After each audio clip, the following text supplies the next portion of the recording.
Anyway, I found a good car for you, really cheap, he announced when we were strapped in. What kind of car? I was suspicious of the way he said good car for you as opposed to just good car. Well, it's a truck actually, a Chevy. Where did you find it? Do you remember Billy Black down at La Push? La Push is the tiny Indian reservation on the coast. No.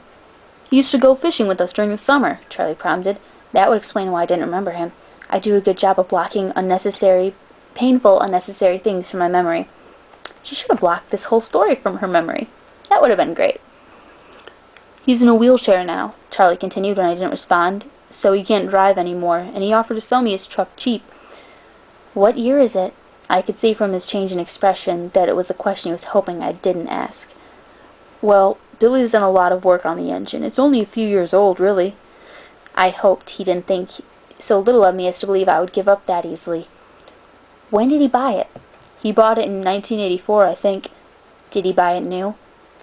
Well, no, I think it was new in the early 60s, or late 50s at the earliest, he admitted sheepishly. Dad, I don't really know anything about cars. I wouldn't be able to fix it if anything went wrong and I couldn't afford a mechanic. You'd pretty much run into that with any car. I'm sure your dad would help you out a little bit, you know? 'Cause, I mean, you're only 17. Really, Paula, the thing runs great. They don't build them like that anymore. The Thing, I thought to myself. It had possibilities, as a nickname at the very least. How cheap is cheap? After all, that was the part I couldn't compromise on. Well, honey, I kind of already bought it for you, as a homecoming gift. Charlie peeked sideways at me with a hopeful expression. Wow, free. Okay, just another boring thing that we don't have to take care of in the actual plot line. Oh my god! And yet she's gonna, and I remember this, she's gonna go into excruciating detail about how exactly she prepares Charlie's dinner. Why couldn't she have skipped over that too? Maybe it's because Stephanie Meyer is a Mormon cunt who thinks women belong in the kitchen. You think? You didn't need to do that, Dad. I was going to buy myself a car. I don't mind. I want you to be happy here.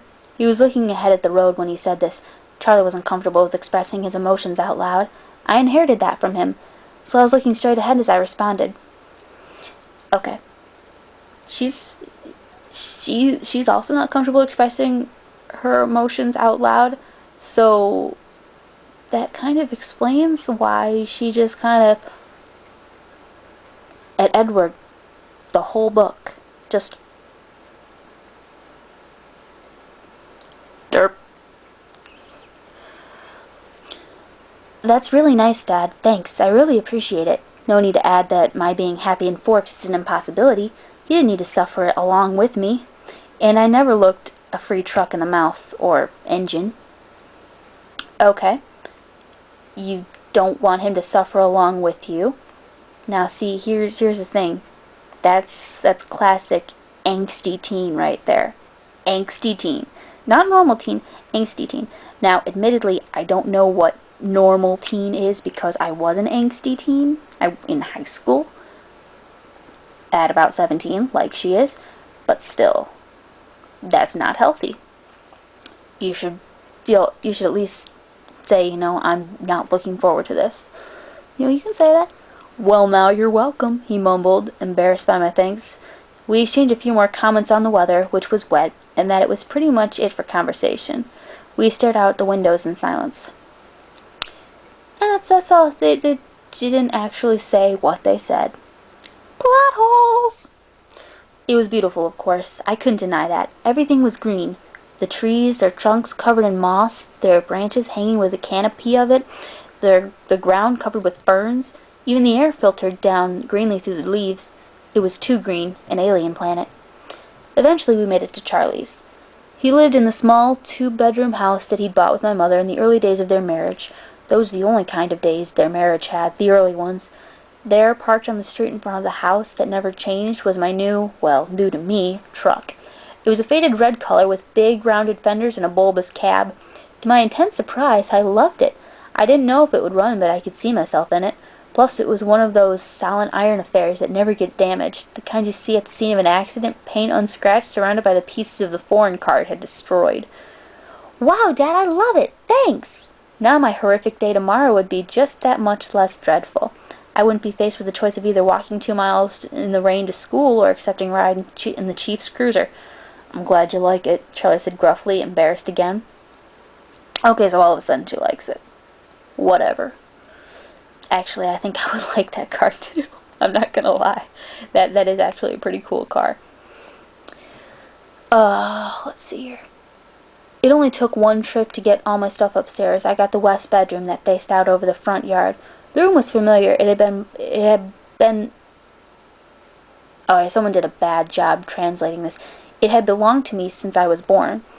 The wooden floor, the light blue walls, the peaked ceiling, the yellowed lace curtains around the window, these were all a part of my childhood. The only changes Charlie had ever made were switching the crib for a bed and adding a desk as I grew. The desk now held a second-hand computer with a phone line for the modem stapled along the floor to the nearest phone jack. Really?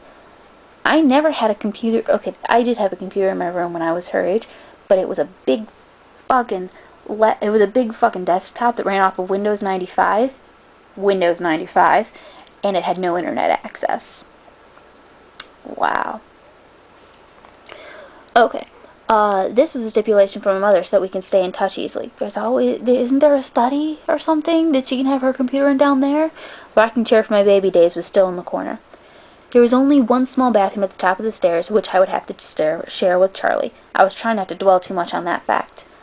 One of the best things about Charlie is he doesn't hover. He left me alone to unpack and get settled, a feat that would have been altogether impossible for my mother. It was nice to be alone, not have to smile and look pleased, or relieved to stare dejectedly out the window at the sheeting rain and just let a few tears escape. I wasn't in the mood to go on a real crying jag. I would save that for bedtime, when I would have to think about the coming morning. So once again, if you're so bummed about being there, why did you even go? Your mother didn't really want you to go. Your mother wanted you to stay. She would have been happy if you stayed. And apparently you'd think she would have been better off if you stayed. But you still left. Come on, where is your logic? Forks High School had a frightening total of only 357, now 58, students. There are more than 700 people in my junior class alone back home. All the other kids here are grown up together. Their grandparents had been toddlers together. I would be the new girl from the big city, a curiosity, a freak. I don't think the high school students really give that much of a shit. Maybe if I looked like a girl from Phoenix shit, I could work this to my advantage. But physically, I'd never fit in anywhere. You'd never fit in anywhere? Really? I should be tan, sporty, blonde, a volleyball player, or a cheerleader, perhaps. All the things that go with living in the Valley of the Sun. Instead, I was ivory-skinned without even the excuse of blue eyes or red hair despite the constant sunshine. I'd always been slender, but soft somehow. Obviously not an athlete. I didn't have the necessary hand-eye coordination to play sports without humiliating myself, and harming both myself and anyone else who stood too close. Okay. So, let me just go off on a little tangent here. Stephanie Meyer said that she imagined Bella basically to look like her. That she described details that her and Bella synced up with. But then she said that Bella was 5'4", okay, and 110 pounds. I'm 5'1", and I weigh 110 pounds, and I'm very close to being underweight. She's like a frickin'